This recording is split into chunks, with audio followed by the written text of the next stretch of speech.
I'm Jaxon. And I'm Dylan. And this is Wacky News. Welcome to Wacky News. My name is Dylan. This is a podcast for kids, about kids, and presented to you by kids. My brother Jaxon and I will share neat stories every week for you to discuss with your friends on the school bus, during lunch, or whenever you want. Hi guys, Dylan and I are back with episode 26 of Wacky News. It's hard to believe that we are already in November. It feels like just yesterday it was summer. Which means before we know it, it will be Thanksgiving and then Christmas, and then Hanukkah, and then New Year's, and then before we know it, we will be in middle school, then high school, then college, after taking some time off and traveling around the world, of course. Whoa, slow down there, Jaxon. Let's try not to get too far ahead of ourselves. Oh yeah, thanks Dylan. Anyway, let's move on to our news story for the day. Wacky News Machine, what do you have for us today? Don't tell us how to play. As we move closer to the holiday season, toy companies are preparing for their busiest time of the year. And this year, it looks like we might see some long-needed changes to popular toys. We've all been in toy stores and know how easy it is to spot the girl toys from the boy toys. Yeah, the girl aisles are usually pink and purple, and the boy aisles have all the blue toys. Exactly. But why is that? Why are certain toys supposed to be for girls, while the others are supposed to be for boys? Why do all the boy toys have trucks and Nerf guns, and all the girl toys all revolve around baking and makeup? Right? I remember 2 years ago when you and I both really wanted a cake pop making set for Christmas, and that was totally geared towards girls in the way the box was decorated. And remember that time when you were 4 or 5 and you wanted a toy computer? Yeah, Mom took me to the store and I picked out the one I loved. It was pink and purple, and as we were on our way to the checkout line with it, someone working at the store tried to show us where the boy computers were. Oh, the boy ones are over in that aisle. Kids and parents alike have been growing more and more concerned about toys that define what is appropriate for kids to do based on their gender. It isn't a silly cause either, as we kids grow up and see over and over what we are supposed to do and be, dress like and look like, that starts to get stuck in our heads. Lots of parents are starting to campaign to get toy companies to change their thinking. The pink SUV toy with the mom driver talking about yoga and smoothies could just as easily feature a dad driver. And the pictures on the boxes of Teenage Mutant Ninja Turtle toys and Star Wars action figures Heroes in a half shell, turtle power should include girls too. No kid should ever feel wrong for playing with a toy that they like. And the toys that have jobs, like a teacher toy, a fireman toy, a doctor, or a homemaker, should also have both male and female figures for kids to play with. While there is still a way to go to change these socially outdated toys, some toy companies are making changes right now. Earlier this year, the White House held a conference on stereotypes and toys like the ones we just listed and the media.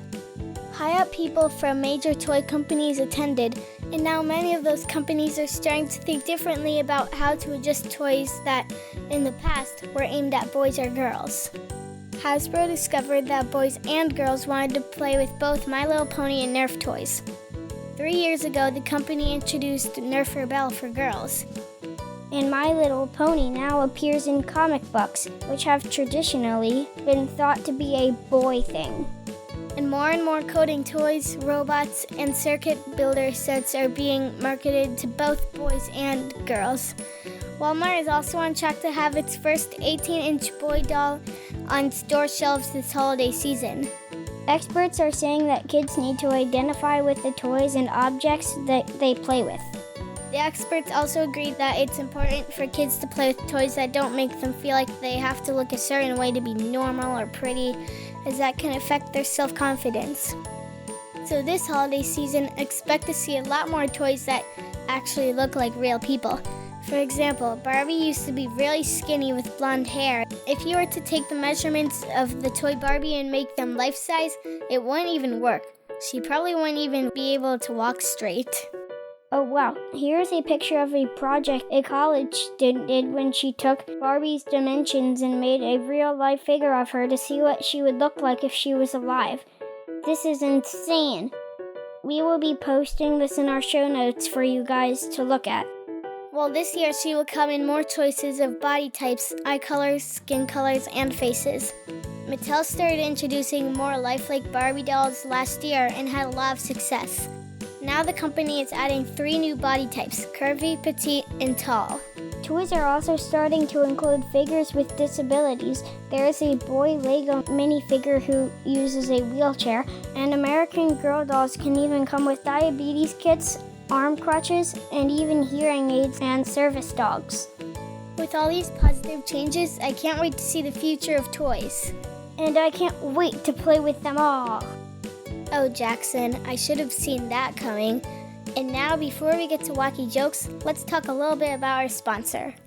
Music for More is a really great charity organization that launched in 2009 with the goal of helping schools that don't have enough money or instruments to offer students a music program. It's hard to believe that some schools don't even have music programs at all. Studies have proven that music helps kids in so many ways. Those ways include being more engaged in school, developing creativity, better SAT scores, increased coordination, and so much more. Music for More collects donated instruments from musicians and gives them to schools in need. They also hold a lot of special events like concerts and things to raise money for schools to improve their music programs. For more information, go to music4more.com. That's musicformore.com using just the number 4, not spelling it out. And now it's time for Wacky Jokes! What did the frog order at the diner? French fries and Diet Coke.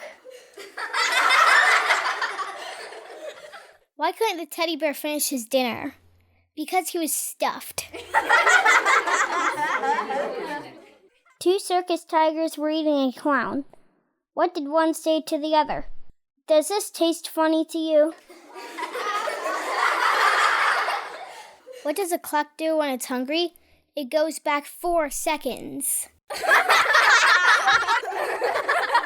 What has 4 legs and says, a cow walking backwards?